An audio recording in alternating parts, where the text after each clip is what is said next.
Hi, welcome to the OpenACC workshop presented by the NSF XSEDE program. This was originally a one-day hands-on event that you can view at your own pace. If you look at the link below, you can get access to the content and slides used by the original students. Okay, let's look at some of the more advanced stuff that OpenACC can do because I have given you the very, very powerful kernels command to work with. And you may say that puts an awful lot of trust in the compiler, does it not? Or it puts a lot of responsibility in the compiler. What if the compiler doesn't do the right thing? Can I go lower level? Or am I going to have to, using my analogy earlier to CUDA being like assembly, am I going to have to dive down into that assembly language because the compiler won't give me the performance I want? OpenACC has the ability for you to be much more involved at the hardware level if you prefer, and to be much more involved with managing all the tasks and the way things are broken up thread-wise if you prefer. So on the advanced stuff, I am not going to go through all of the OpenACC commands just as some big dictionary kind of thing. I've noticed that a lot of presentations of OpenACC that you'll find online are just these laundry lists of all the commands. That's silly because they group themselves in some pretty logical ways. The most important of which to most of you are the ones that allow you to optimize things or tweak things or speed them up a little bit, because OpenACC does allow you to target the architecture. So we can go and basically get to very low level features of any given card and optimize for that without us having to dive into CUDA. So the way OpenACC does it is it has some clauses that map directly to lower level features depending on the hardware you have available. So when you compile our code, when the examples you're working on right now, you're specifying, for example, the family that we specified with that -TEA, the target architecture, that you're compiling for Pascal, for example, here. But we can also tell it to compile for other targets. We can tell it to compile for generic GPUs, then it won't be quite as optimized. But in our code itself, we can take our knowledge of any one of those given architectures. Okay, the actual architecture of a GPU. And here we are at the end of the day, and this is the first time that I have shown you a schematic of a GPU. And you may not be in a position to appreciate this unless you're a CUDA programmer, but if we were doing CUDA programming, this is where we would start the day, is diving deeply into hardware and worrying about these hardware details that I'm about to skim over, because they're critical, they're essential if you're going to be a CUDA programmer. We've been able to ignore all of this. We've treated this thing as a black box. But this is what a GPU does look like. This is what makes it magical, is that we have a device with thousands of cores. Each one of these green dots here is a core. Whoops. Why did my animation? There's my animation. Each one of these green dots here is an actual core. So we have thousands of cores on a Pascal device. Each one of those, you notice that though there are some blocks here. Matter of fact, there are lots of blocks here. It's not just a bunch of cores. We have a lot of blocks going on here. This is suggestive of the fact that these cores that we have thousands of are not the same as CPU cores. This is not 2,000 or 3,000 Intel processors stuck onto a single chip. That would be impressive, but it's also impossible. Instead, the way that we get thousands of cores is the cores are much more simple-minded and much more limited. And they're grouped together in hierarchies that make them coordinate together in certain ways. And the reason that they have such excellent bandwidth to memory, that they have much better bandwidth to memory than CPUs have to their own local memory, is because they can coalesce and combine memory operations in efficient ways. So that all sounds good, but it's also limiting. So let's look at least briefly at how these things actually fit together. So we've got all these cores grouped together in what's called an SM. So this is an SM right here, is this block that we're looking at right here. Here's the way that work gets distributed over these things. It's the smallest amount of work that we have, a thread, that we've referred to. I've already mentioned thread several times today. If you read GPU documentation, OpenACC stuff too, thread is the terminology constantly thrown out to talk about any amount of work that you want to do as a thread. A thread, threaded programming in this traditional CPU world, a thread is actually usually a fair amount of work. It's actually kind of a small program typically is what you have. A thread might, for example, be what runs a tab in your browser window. So that one tab might be a thread, and that single thread is responsible for rendering all of that thing, playing a little video that's playing in the window, running some flash animation. A thread does a whole lot. A thread in the GPU world is much, much lighter weight. A thread in the GPU world might do nothing more than add a few numbers together before it dies out and goes away. And so GPU threads are very, very lightweight. They run on the cores. So we've seen these thousands of cores. Well, the cores are very good at processing threads. That's what they do. But the threads get combined together into thread blocks. The thread blocks are executed on these SMs, these multiprocessors that I showed you, the kind of the blocks that you could see at that large level of a Pascal. These multiprocessors are kind of the piece that actually does all of the scheduling and actually runs the execution of the cores. So the cores really are combined together. As a matter of fact, all of the cores in a thread have to do the exact same thing. So we have these symmetric multiprocessors. We can combine these together into grids. And so a grid is actually a bunch of these thread blocks, and when we put them all together, you're running on the GPU, and we're finally back up at the scale of the entire GPU. Now, the independence here of these threads is where GPUs are much more limited. It's where they're not a bunch of Pentiums. It's where we don't have 2,000 Pentiums stuck on a chip. 2,000 Pentiums on a chip, each Pentium can be off doing its own thing independently. That's not what we have here. Instead, we have threads combined into warps. And a warp is executed, that's scheduled on the multiprocessor, and the SM creates and manages these threads at warp at a time. So this is the smallest piece that it can kind of schedule at a time. All the threads in a warp execute exactly the same instruction. So they're slaved together very much, and this is a limiting feature. This is where all the cores are not able to go off and do their own thing. This is where you hope that they can do something like all operate on a big for loop or a do loop where they're all doing exactly the same thing most of the time. Because if they have to go off and do different things, it becomes very inefficient. The closest they can do to doing different things is if you do want to have some threads do one thing and some threads do another thing, the most you can do is to kind of mask some of the threads so that all of them do the first branch and then, or whichever ones do the first branch do it and the others wait, and then the other ones can do the second branch and wait. So they can't ever do anything concurrently, branch in separate directions. The closest you can get to independent behavior is some of them do the first branch while the others wait, and then the other ones do the other branch while the others wait. So it's not efficient to try to have these cores doing different things. You want them to all be doing similar instructions at the same point in time.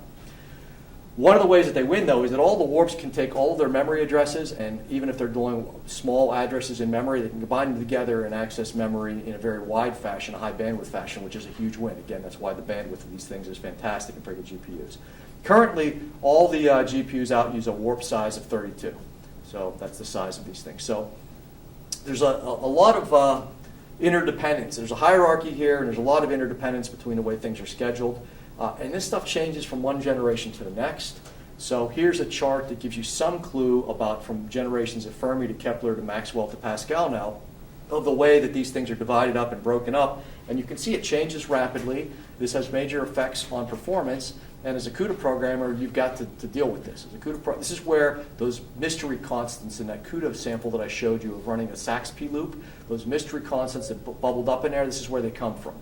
You as an OpenACC programmer, hey, the compiler worries about that. But this is what's going on underneath the scene. And this stuff does change rapidly because the generations have come along quite rapidly here and continue with GPUs. It's great on the side of you using it. Every couple of years, somebody's developing this much more powerful platform for you to port your code to. If you're an OpenACC programmer, hey, just recompile. If you're a CUDA programmer, you got to worry about all these data things here and make it work. So the way OpenACC, though, does allow us to get down to this lower level if we need to, and it makes it very convenient. So we might even do it experimentally. We might even say, hey, can I give this a shot? What happens if I try to tweak my code a little bit to really target this particular GPU? OpenACC has built into it this more abstract notion of gangs, workers, and vectors. So it breaks work up into this hierarchy that then you can try to fit, or it can try to fit, onto the GPU with all of these details that we just heard about. So we have gangs of workers, and each worker has a bunch of vectors of execution that it runs. The way that this maps physically to hardware looks kind of like this on a GPU. A vector is one of these threads that we just saw. Workers are a warp, these coordinated things together, and they all combine together into a gang, which is an SM. So a gang's pretty independent, because the SMs really are pretty independent, whereas workers work together, and vectors are just a single thread of execution. On the other hand, OpenACC does work on different other architectures, one of which we'll discuss briefly, the Xeon Phi. That's the kind of the competitor in HPC world to NVIDIA. And in that world, vectors turn into SSE vectors, which is a traditional Intel vector. SSE vectors are something that if any of you work on just normal Intel processors for the past 20 years, you've probably heard of this, especially if you try to optimize things. The compiler will tell you whether it could do SSE instructions or whatnot. A worker corresponds to a core, a regular Intel core, and a gang corresponds to a whole chip, a CPU of cores. So these things turn into hardware, but this stuff's not official. This second half, this isn't official. This is just what happens behind the scene. At the official level, you specify gangs and workers and vectors. So Kepler, for example, maps out something like this. So, and I'm not going to go through this, but you can see that there are details that you can pay attention to for Kepler. If you have a Kepler card and you really want to make it work well, or a bunch of Kepler cards, you can look at all these details here. As a CUDA programmer, you can go back and rewrite your code. As an OpenACC programmer, instead, we can use these gang and vector clauses now to suggest to the OpenACC compiler how it might want to break things up for this particular architecture. So if I just do this loop here with a Sax Appeal type loop with kernels, it ends up, if I look at what pops out of minfo, it'll tell me, now that we're looking at minfo, you might get a better handle on some of the things it's spitting out there. It will tell me that it's 16 blocks and 256 threads each. I might decide that I want to try instead 100 thread blocks with 128 threads, and I can do this instead, and I can see what the performance is. Or I could try a parallel region, something we're about to look at in a second, and try this instead. I can do these different tests very quickly and get results, just time it, without having to delve into things at a low level. So here, for example, is the Sax Appeal loop in particular. Here's the default with the kernels. I played around with a few different parameters here with some educated guesses, and I got, and this is now a couple of years old on this slide because I'm afraid to update it because I think the new compiler is smarter than I am. But when I first did this, playing around, I could beat the compiler by about 20% on that loop with these parameters instead of the defaults. But that gap gets closed all the time. So, like I said, I'm not going to redo this example anytime soon. Now, on the other hand, you might want even finer control, and OpenACC allows you to assume very fine control for the way tasks are scheduled and the way things are synchronized. And that involves, instead of using kernels, we can use parallel regions. There's actually a background to this. For those of you that come from the OpenMP world or have done some OpenMP, in OpenMP, you have OpenMP parallel for and do loops, but you also have OpenMP parallel regions if you want to get more involved instead of just using the parallel for loop or the parallel do loop, which is kind of like an OpenACC kernel. You hope it does most of the heavy lifting. Sometimes it doesn't. You want to get lower level. You want to optimize things to a higher degree, and you use parallel regions. It's exactly the same thing that shows up in OpenACC. Again, they come from the same committee. On the other hand, the kernels is kind of a new idea, and it comes from a different background from PGI company's own early compiler saying, hey, we can do a lot of stuff automatically. And that got rolled into the spec, and indeed that's where the compiler's done a lot of stuff automatically for you. But a parallel region is just another directive. It's got the same syntax, but it has some new and interesting clauses attached to it here. In particular, we can specify the number of gangs and workers that we want to launch within a parallel region, and the vector length too. And we also, in a parallel region now, have to worry about things like private variables and reduction operations. Once we get into parallel regions, we're going to have to take a little responsibility for that. Let's look at how that works. So this is where we say we're too good for kernels. We don't think the kernels are doing exactly what we want for this hardware. We've got something that's so, an algorithm that's sophisticated enough that it's going to benefit from kernels. And so, or benefit from our personal attention instead of just kernels automatically doing it for us. So we can start a parallel region. And we can start a parallel region, and we can specify the number of workers and vector length that we want in that region. Now within that region, we might have a for loop here. Within that region, parallel region, now we have to take responsibility for telling it how to run a for loop in parallel. We have to start using separate directives here. So I'll give you the most basic example to get us started with here, which is that a kernel's region on a for loop like this. Here's a very simple for loop, just adds two vectors together, right? Here's a kernel's region to do it. That is exactly the same as us making a parallel region where we, within the parallel region, say, hey, parallelize this loop. Because what a parallel region does, it says, starting here at this parallel region, all of the cores are running. They're all running free. We hope that within the limitations of their synchronization, everything else that's necessary, everything's just running redundantly in parallel. So everything's running in parallel. In particular, the gangs are running away in parallel in here. And it is up to us at any point in this parallel region to coordinate things and make them work cooperatively on something like a for loop. So within a parallel region, the most important and common thing you'll see is a loop that you want to run in parallel. So we stick in this loop directive, ACC loop directive, inside of a parallel region, and we have just reproduced the same functionality as we get with the kernels thing. So these are exactly the same thing here. We can either say, do this automatically with the kernels, or start a parallel region, and within the parallel region, we're going to tell this loop to run in parallel. At this point, you might be saying, why would you do that then? What's the point? We'll get to it in a second. More importantly, though, is to recognize right now that that is not the same as this. If we just have a parallel region with a for loop in here, and we do not have that extra clause in there, this is going to have, each gang's just going to run this thing redundantly. They're all going to be running the same loop. They're not breaking it up into pieces and distributing the iterations. It's just a mess. You'd never want to have this. So this is not the same thing as a kernel's region. This is the same as a kernel's region here. This is just a mess. So let's compare it a little bit more here and see maybe why we'd even want to use this. So here's a sequence of loops inside of a kernel's region. So we have a bunch of loops that we think we can accelerate well, and we throw kernels outside of them, and this does exactly what you might think. We end up with a couple kernels generated inside here that run on the GPU. Everything works great. However, what if we do this in a parallel region here? In a parallel region, we stick our parallel region outside of these two loops here, and then in front of each one of these loops, we stick this parallel loop command here, this ACC loop command, and we run it away. We might find that we do not get the correct result out of here. And the reason is that, as I told you, all the gangs start running away here independently. The gangs start running through here, and some of the cores might finish this loop before others. And you might expect that because some of them have longer sub-loops, or there's no guarantee that some of them aren't going to finish before. It might be because we have 1,000 iterations of the loop and we have 1,200 cores. So some cores have nothing to do and continue on. Or maybe even because we have 2,000 iterations of the loop and we have 1,200 cores. So all the cores do the first loop, and then only 800 of them have something to do in the second loop. At any rate, it's often the case that when doing a loop, cores finish before others or don't have something to do. Indeed, this is one of the reasons you use parallel regions, is to exploit those wasted cycles. But at any rate, without getting ahead of ourselves here, in this particular case, the cores start on this loop. Some of them then go down to the second loop because they finish before others finish the first loop. And you might say, great, that's what we were after in the first place. Don't want to waste any cores standing around idle. We want the gangs to charge ahead. However, in this case, if we look at it, we don't really want that to happen. There's a real problem here because the second loop is using some of this data from A. The first loop is setting A. What if things are down here in the second loop messing with A, while things up in the first loop are still setting some of those values? Maybe A22 hasn't been set yet, and something is down here using A22. We have a real problem. So having these loops run freely like this, certainly going to be efficient, but it's going to be incorrect here.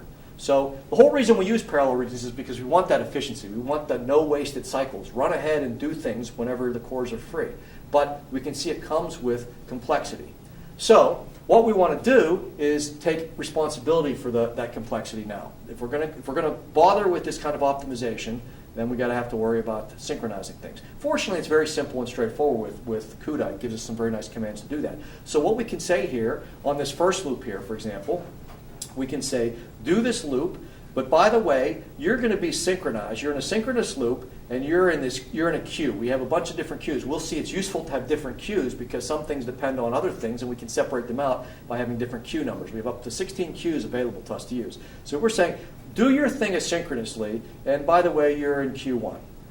Now, down here, this loop, go ahead and do your thing, and you're in queue 2, because, let's see, do you need any data from loop 1? No, you don't. So go ahead and be independent. So these things can go run ahead, and if this one finishes, or if this one's only halfway finished when this one starts, or if they both start at the same time because some cores race straight ahead to the second loop, who cares? It's all going to work out with the correct answer. That's what we have here by having these asynchronous things on here. On the other hand, down below here, maybe we do have some things that require these results to be finished. So if we put a wait command in right here, it's going to make sure that all of these asynchronous activities complete before the wait allows them to continue. So this is a nice way to say, run free and easy here. Do whatever you can, go nuts, but wait until when you're all done here, then you can continue on your way.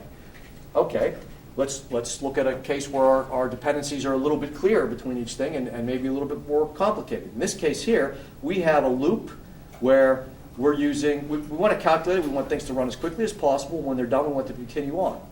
However, on the second loop right here, oops, wait a minute, second loop's good too. So the second loop is not dependent on the first loop, so that's fine. Let's make the second loop run free too, put it in a separate queue. So these can both go nuts here. However, when we get down to our third loop, we go, you know what? This third loop actually needs these values B here and C. So we better make sure that 1 and 2 complete before we go on to 3.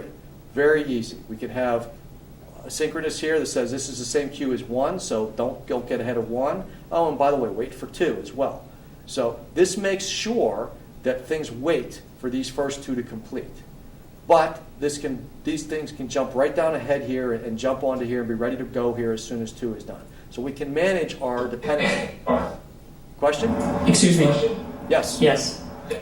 On this slide, so is it the same as doing async 2, wait 1? Well, not actually. Practically here it would be, but not potentially. So the async queues are always done in order. So async 1 is saying you can't get ahead of this here, and you must wait for this. But these ones here can, let me think here. So if we flip these around, async, yeah, it would be exactly the same then. So wait, async 2, yeah, because in both cases here, you have to wait for both of these to get finished before you go on to here. So yeah, you could do the same thing there. On the next slide, I think I hope, will be a little bit better demonstration of where these differ. But yeah, you're right. You could flip these right here. Let's see if this one matters here. Yeah, this one's a little bit better example of where it does matter, where you can't flip things around quite so casually. So in this case here, you can start Q2 after 1 is finished. So in this case here, the way the dependencies are laid out here is that we want to wait for 1 before we do this, but other cores can already start on 2. So this loop does not depend on 1. But wait a minute here, let me think about this. It does. This one depends on C, and that's why it's waiting on 1.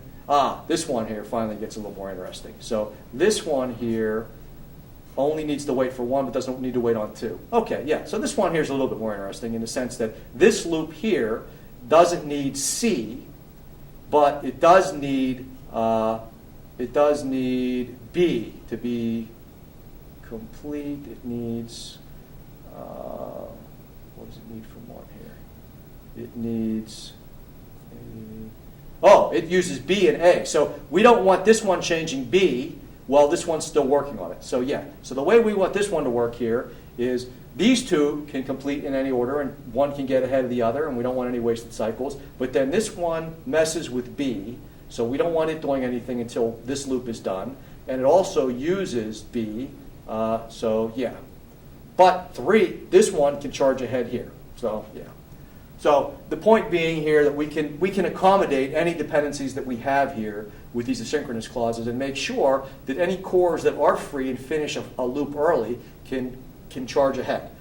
So this is where we can start to not waste any idle cycles that a kernel command might do, because kernel is going to do the conservative thing, which is run one kernel, wait, run the next kernel. Very independent, very independent in the sense that there's always a barrier between the two. So kernels aren't going to allow this kind of asynchronous stuff to happen. We can allow that here, but we have to manage it. The other thing we have to worry about in a parallel region are these private variables. So, excuse me. Yes, we have another question? Yeah, could you go back on a slide, please? Yes. Oh, no. Yes, here. So the first loop, independent. So what if we don't do independent? In the first loop, if you don't do independent here, it will think that there is a dependency for reasons. So this first loop's a little bit fancy. I also use the cache directive here. So the first loop, if you compile this without the independent, it will think that this loop has a dependency because it's not quite clear to me here. This may have come out of because So there's no the first ones. Yep. So yeah, it's not clear to me why independent needs to be there. No, it's not. This is a fragment of code that's inheriting some baggage here. So I have a feeling that there's probably a potential dependency here between A and C and B because somebody didn't use restrict, for example, earlier in the code. So these could be overlapping here. So the compiler may have been concerned about overlapping here. And so that might be why independence in here. Because theoretically, C and B and A could overlap, and the way they're used right here, there could be a dependency. So probably earlier in the code, there should have been a restrict. My guess is that somebody just put in independent here instead of sorting that out. But at any rate, whenever the compiler objects to your loops as having dependency, you can always overrule it with independent. So that's in all likelihood what happened here, but there's no obvious dependency here. Could you please explain the cache clause? I'm going to get onto the cache clause. That's a little bit ahead of myself. The cache clause is basically saying that this is something that's small data structure that's being reused a whole lot. It would be nice to keep it in local fast memory. I'll get right onto that in maybe 4 or 5 slides from now. So it's a little bit ahead of myself, but I'll get back to that.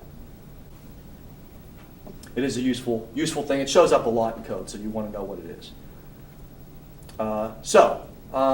Before we get back to that, though, I do want to point out private variables are another thing that you'll see when people get fancy in parallel regions that are necessary to deal with, because as soon as we parallelize a loop inside of a parallel region ourselves, now kernels isn't worrying about all this stuff for us, and we have to recognize that here is a case, I said before, of a scalar variable, a single variable that's going to be shared by all of the gangs. They're all going to have their own copy of this x. So we need to make sure that, in this case here, they're not all stepping on each other, so that the ones that are doing iteration 1 to 100 and the ones that are doing iteration 101 to 200 aren't all writing a different version of x as they step through here, because x is going to change continually inside of this loop.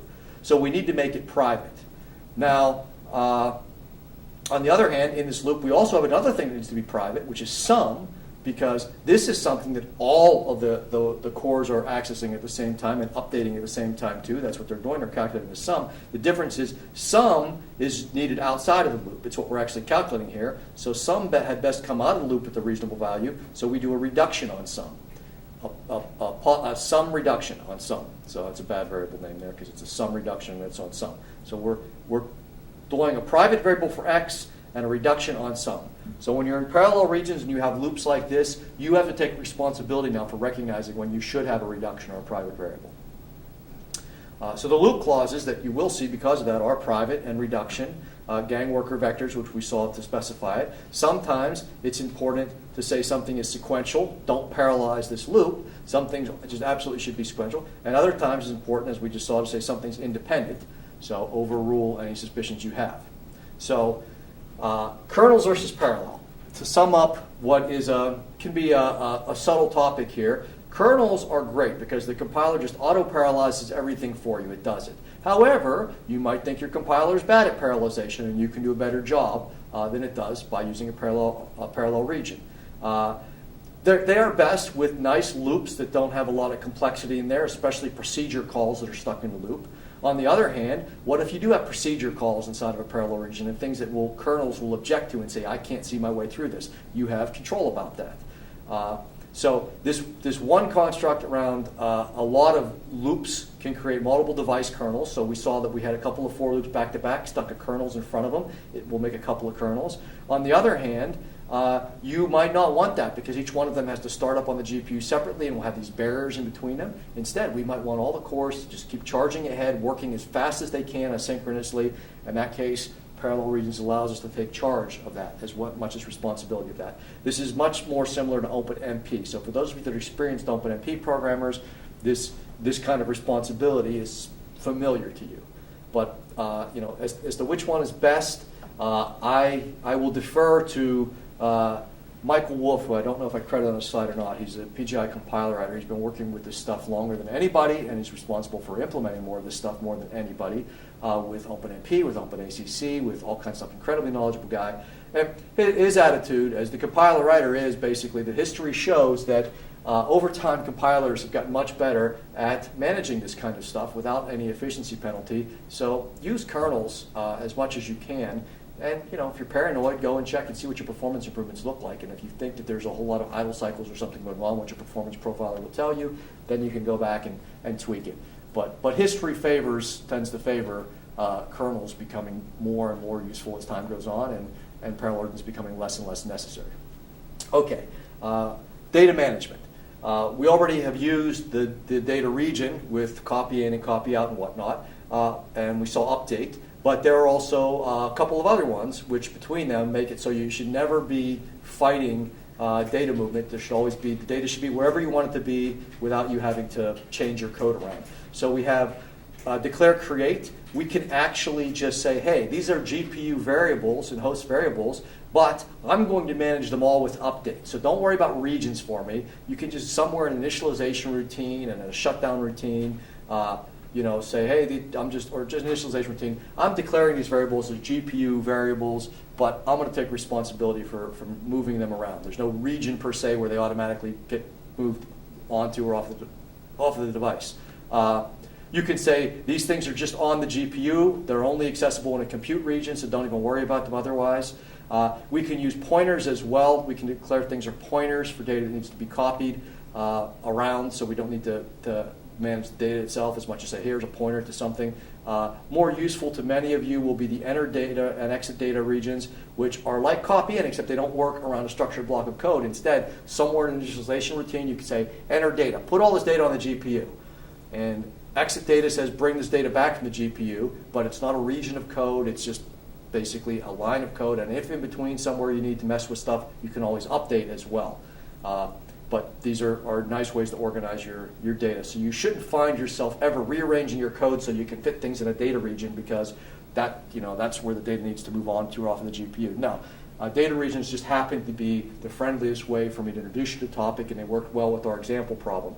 But these other clauses are just as useful. The cache directive that we had in that previous example there. CUDA programmers always want to know about this, by the way, because CUDA programmers have to worry about this kind of stuff and worry about how to make sure they utilize cache well. So cache is a very small amount of memory, 48 gigabytes on Pascal, for example, of gang memory per gang that can be used for stuff that's very valuable and should be kept close at hand for a loop and isn't updated within that loop, so you can load stuff on. So in this case here, for example, we can say temp is a variable that should be kept in this cache memory. We know it's really valuable to have access to it. It's small enough that it fits in cache, so make it a cache variable, and therefore when our loop's running, it doesn't ever have to go out to its global memory to get it. So if you know something is small and heavily utilized within a region of your code, this uses the cache memory. So it's a way to get to that CUDA type of organization without getting there. On the other hand, something I feel like I need to warn you away from is, let me get this, I don't know why this is, I shouldn't have animated this slide. Whoops. Something that you should be aware of that's not particularly useful, but really sounds great, which is that there's something called unified memory, which showed up in CUDA 8. And it basically says that if you don't do data movement, it basically combines GPU and CPU memory together on paper. This is the key part of it. It does it on paper. It gives you a unified address space on paper, so that if you access data that's in the wrong place, it'll cause a page fault to happen, and it'll move it to the CPU or back to the GPU for you. So it causes page faults to do the data movement for you automatically. Instead of an error or whatever, it will move the data automatically behind the scenes. And that sounds great, except that we've just kind of gone back to the most naive form of data management you could have, is you're going to pretend it's one memory space even though it's not, and then that stuff moving back and forth over the PCI bus at its slow speed is just going to happen beyond your control. So it's probably not going to deliver good performance. So as long as you physically in the real world have a PCI bus connecting these things together, your manual data management is probably going to be far superior to anything else. But this way, theoretically, we can not have to do any data management manually. It just happens. But if we ran this, for example, on our Laplace code, our first Laplace code would run, but it would run as fast as our first Laplace code ran, very slowly. We keep moving data back and forth. So there's no huge magical win by calling it unified memory. It doesn't make it unified memory. I just want to point that out because it shows up all over marketing materials and in documents, and it sounds very exciting, like, oh, no more data management. And that's not the case at all. Data structures. So we've had a number of questions show up, a couple on chat and elsewhere about data structures. So I didn't stick them in the examples for obvious reasons here. We're trying to keep life simple. But yes, you can use complex structures. You can use C++ classes, Fortran-derived types, dynamically allocated memory. Yes, of course, that's very important that you be able to deal with that. Dynamically allocated memory is no problem at all. The STL for the C++ programmers out there, the answer is you can use STL where it makes sense, like something that's a vector, but you can't. It's not magically going to get rid of data structures that aren't basically laid out contiguously in memory. So if you use them with something like a list that's laid out in memory as a bunch of pointers, of course that's not going to work. So STL containers, you do have to worry about how they're actually constructed if you're a C++ programmer. And that's always true for performance reasons anyway.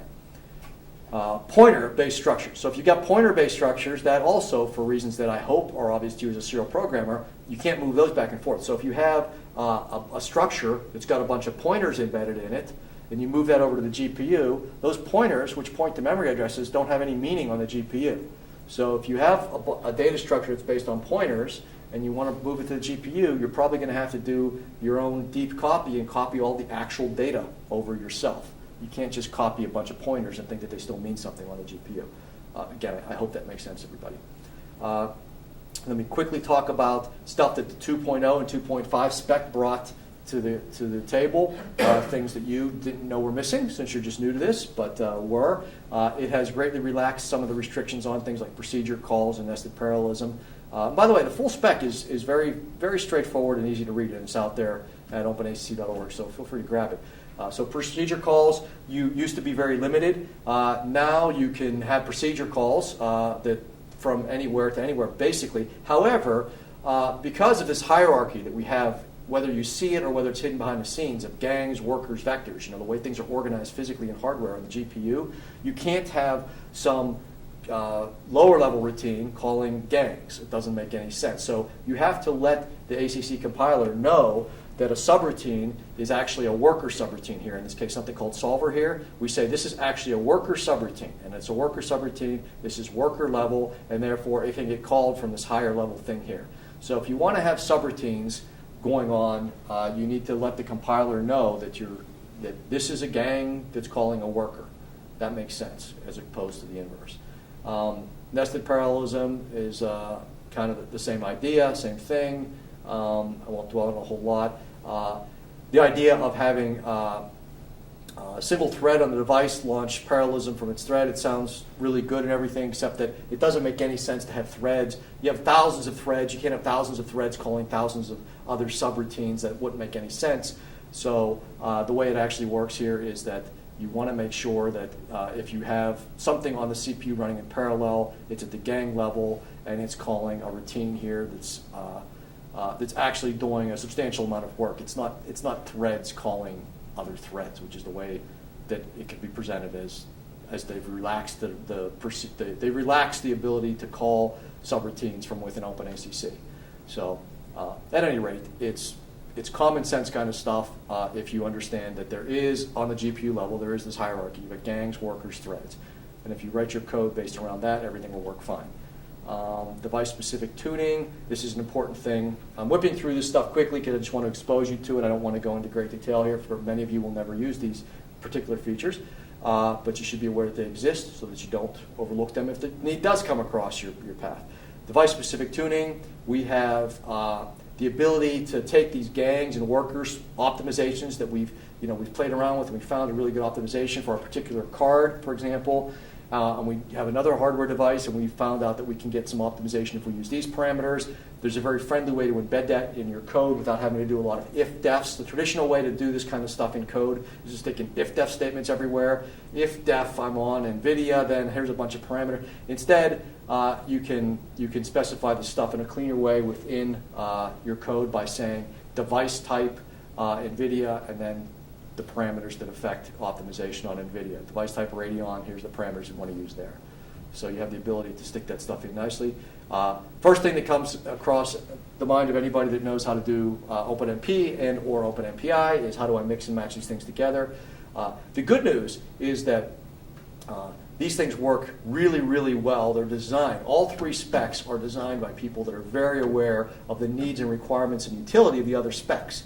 So the MPI people, for example, know that they're using MPI machines that have accelerators plugged into them, OpenACC. They know that the machines have multiple cores and needs to work with OpenMP. So the pieces work together very, very well. Specs are intermeshed nicely.